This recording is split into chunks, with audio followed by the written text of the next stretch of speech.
Cabir İmanov kimdir? Cabir İmanov bizimlə bir məktəbi bitirib və təzyiq etmək olmaz ki, onun çox istedadlı gülüş ustası olması həqiqətdir. Amma bu onu heç bir halda qeyri-adi şəxsə çevirmir. Tarixə yüklənsək görərik ki, gülüş ustadları ümumiyyətlə xalqın inkişaf etməsində, dövlətin önündə həmişə xalqın mənafeyini güdən və onun tərəfini tutan bir şəxs olmalıdır gülüş ustadları. Çox təəssüf ki, Azərbaycan rejimi, diktaturası gülüş ustadlarını da bu primitiv, öz ucuz yoluna onları məcbur ediblər və onları da əzib kölə vəziyyətinə salaraq işgəncə maşınının bir hissəsinə çevirə biliblər və insanlar inkişaf etmək üçün mütləq ki, bu diktatura yolunda bir payın hissəsi olmağı özlərinə borc biliblər. Təəssüf hissi ilə bunu demək istəyirəm və eşitdim ki, onun qardaşı da insanlardan halallıq istəyir və Cabirin kiməsə borcu olduğunu varsa gəlib ondan halallıq istəyir. Mən buradan onu demək istəyirəm ki,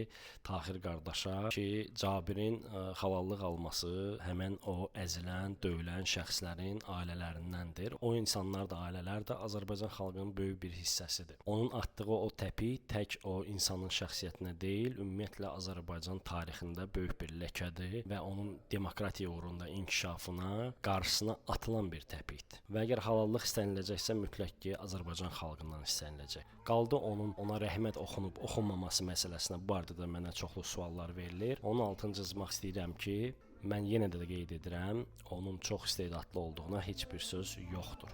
Amma unutmayaq ki, onun bu kimi də əməlləri qeydiyyata alınıb və video lentlərdə özünüz izləyə bilərsiniz. Rəhmət düşür ya düşmür, ona artıq siz qiymət verərsiniz.